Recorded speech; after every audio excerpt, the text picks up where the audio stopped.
Hey everyone, meteorologist Alex Williams here with you in the Weather Impact Alert Center. And yes, we are still tracking a storm. As far as details changing, not a whole lot. We're just kind of really hammering home the details you need to know in order to stay safe this weekend. You can see the live stream. I'll just pop that back up here for you again. Let's see if I can do that again. There we go. So that behind me is our 24/7 radar. And so you can access that on WFMY Plus anytime. You just kind of scroll to it. It's got great music to it, a little jazzy local 8s feel if you like the Weather Channel local on the 8s. If you don't, you can mute it. But it's going to give you that local forecast as you see down here in the bottom for different areas across the triad, and also let you track radar. Now, it does show, notice, that we're seeing some snow, but that's not making it to the ground necessarily, and I'll explain why here in just a bit. Plus, we also want you and your input so that you can get in on this chat, so I'm not just talking to myself. As much as I could do that, I'd rather talk and answer your questions as well. So here is the graphic for that. And we'll go here. Yeah, so you got any questions for us? Text us. We'd love to see it. All right, 336-379-5775. And include your name, your location, your question. Please include your location. Otherwise, I'll just make a general broad brush of it. But if you have a specific location in mind, let me know. If it's a town that's not super well known, let me know what county it's in. That'll help me locate you a little faster. All right, so there again, 336-379-5775. Also, this text line is open during the storm for you to text in your pictures, text in video. You want to let us know something's going on, you can let us know on this as well. And so we'll have a team watching that. Watch for your pictures. Send us your pictures. We love to see your pictures, right? This is a great way to do it. Text them to us. Just put your picture in, text the number, boom, picture sent to us. We'll ask for permission, although since we're asking for pictures and you're sending them, you're kind of giving us permission, but we'll ask permission to use it, and then we can share it in our newscasts. And we got a lot of coverage coming up for you this weekend, so we'd love to share what you're seeing, because you guys are our eyes and ears out there. As meteorologists, we're kind of stuck behind the dust, the instruments, the tools, and everything like that, where you can only do so much. So you guys let us know what you're seeing. That really helps us out a whole lot. All right, without further ado, let's get into kind of a little breakdown here in the next 10-ish minutes or so, and then we're going to do some questions as well. Not take 10 minutes for that, maybe 5 minutes or so. Go brief interview. I'll go quickly for you. All right, first we will start with the impacts. So we're expecting mainly this to be a snow impact. We are not expecting ice, thank goodness, or sleet, thank goodness. We're done with that. Good riddance. Get out of here. No more. Just snow, please. And so, yes, we're looking at moderate to high impacts from that. The biggest thing that we will see impacted is travel. It's going to be those back roads getting worse, and then the roads that we have already cleared, they're going to get snow covered again, and they're going to have to be cleared again. So be patient with that. Power impact on this part is low. We can't completely rule it out, because if somebody gets out on a messy road and hits a power line, that takes out the power line, and you could lose power that way. So don't have that on the high priority list, but maybe have a couple blankets on hand should that happen to you. Hopefully it doesn't, and hopefully most of us avoid that. Again, we're looking at that cold really building in through the weekend into early next week and sitting around, which means the problems that we have and we get over the weekend are going to stick around into next week. Isn't that lovely, right? Low wind chills also going to be a major factor that I think is going to be seriously underestimated. You do not underestimate this cold. This is dangerous cold. We're talking it feeling closer to zero throughout the event. So you want to go and play in the snow, you're going to flirt with 0-degree temperatures outside. At least that's what it'll feel like to your body. That's dangerous. If you're in that extended amount of times, you could start to get frostbite, hypothermia. Yeah, the list goes on, and you don't want to deal with that, trust me. So best way to do that is to layer up, bundle up, and then wear lots of layers inside, and then wear a layer on the outside that is waterproof. So that way the snow doesn't come through, because it is water-based, right, and get you cold and start causing some of those issues that we just talked about. So avoid travel on the roads. Just don't do it. We don't need to be out on the roads. No reason to. Enjoy the snow with your friends and family. That's what this storm system is. It's a fun storm system, but the cold is dangerous. We need to take it very seriously, which is why we've issued the weather impact alert days through the entire weekend into early next week, because it's dangerous to you all. All right, winter storm warning. Yes, pink The entire state of North Carolina is pink, which is rare. I mean, that doesn't happen all that often. We have seen it before. And yeah, we're talking to beaches, seeing winter storm impacts. There is our winter storm, at least part of it. So we've got two pieces that are coming together. We've got an upper level piece that's swinging in, and then we're going to have a surface piece that'll develop.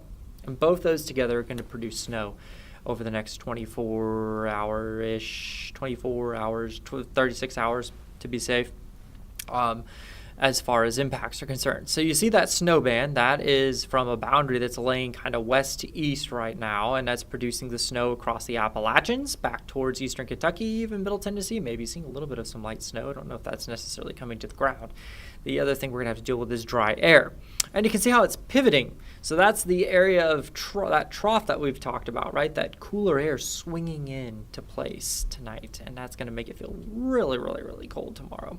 So there's a look at kind of a composite view of the radar. So we're going through all the scans in the atmosphere, finding the heaviest of that snow or whatever it is that's falling, plotting that, and displaying it to you.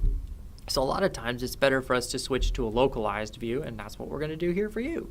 This is the localized view. So very, very fine, very light snow blowing in through the mid-levels of the atmosphere. Now it's going to take a long time for that to reach the ground because temperatures right now are in the 30s.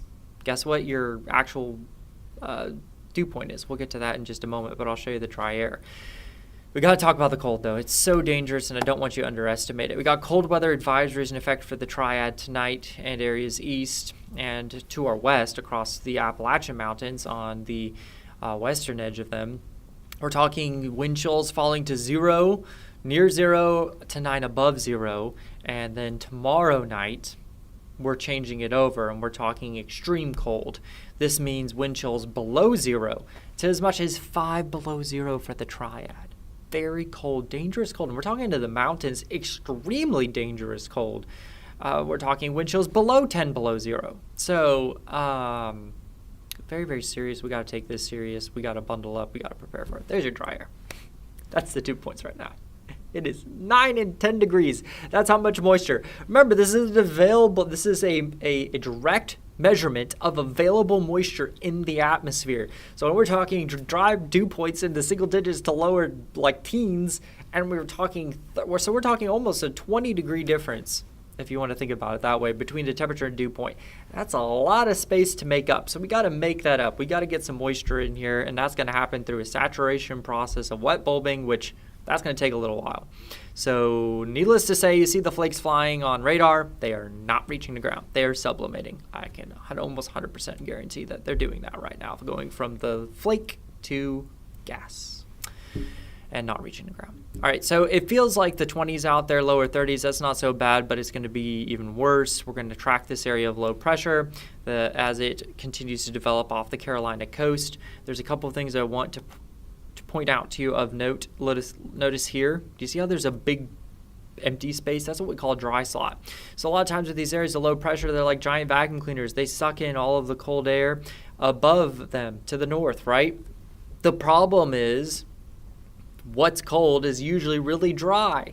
And so it's sucking in very dry, cold air. And now that's going to be a problem for the system. It's going to kind of suffocate some of the snow to begin with and then cut the snow off for several people. The other thing that I don't think this is picking up on, there's going to be convective bands of snow, much like you would see in a hurricane, as Tim Buckley just described it in our meeting. That's a great way to think about it.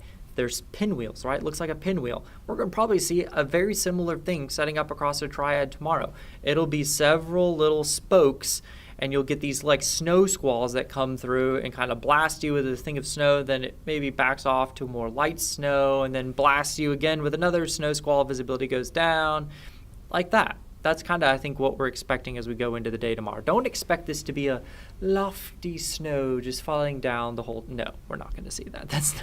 That is not in the forecast. In fact, we're going to add wind to this, so we're going to see visibility disrupted as considerably as we go through the day tomorrow. So stay off the roads, because even if you have an SUV and you're doing well, the wind could blow you around and get you fishtailing a little bit. Not a good idea. Stay off the roads tomorrow. Have fun at home instead. and or wherever you're going to be spending this event. Maybe you're trying to get out of Dodge because it's too cold for you. Forecast temps for Sunday morning, of note, lower teens. We could be in single digits once again. As we go towards next week, we'll have to watch the temperature trend. I will tell you, with fresh snowpack, your temperatures tend to go down by several degrees, and models can underestimate that. This is what it's going to feel like for your day tomorrow. Does that feel warm? No, it doesn't. Single digits, lower teens, very dangerous, and then it's going to get very dangerous as we go Saturday night into Sunday morning. No, nobody needs to be outside. It's going to be so cold. I mean, look at the mountains. That's 24 below zero for Boone. Very dangerous cold. Single digits are cold and dangerous for you as well. And of course, we're forecasting snow. You can see the dry slot there. That's what we were talking about, with that dry air working into the area of low pressure. That could start to creep in here to portions of the triad. And so don't be surprised to see this creep its way further to the south again as we update and continue to watch the models come in. So that dry slot comes through 3 to 6. I would really think more 3 and then 6 closer to the south. That's the way you need to start thinking about this. Snow totals are going to decrease from northeast to southwest through this event. So, and again, heavier amounts are possible in those convective snow bands that we talked about. There will be impacts. Notice the red. Considerable disruptions. Disruptions in general, that's your kind of that tan color. There's a local radar again, but winter storm risk. So here we're looking at Friday into Saturday. So Friday morning through Saturday morning, we're looking at that disruptions expected. That's what that orange is. So we're starting to see disruptions already into the morning hours tomorrow. It's only going to get worse.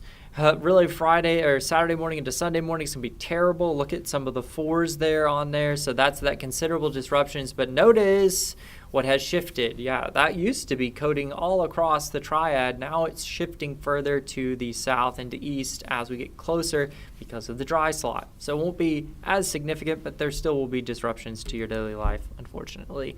And then as we go from Sunday morning into Monday, we'll have some leftover snow on the roadways that we're going to have to deal with as well. So that's kind of the bones, I'm trying to think, something in bones of it. But yeah, that's our event. Again, here's our number. Text us 336-379-5775. We'd love to have your photos and love to look at some of your events. So real quickly, I've got a couple of minutes left. We'll pull up the snow map because I know that people are going to ask me about it. And that'll be the main thing that people's asking about, right? The impacts and snow totals. So let's go ahead and queue up some of your all's questions.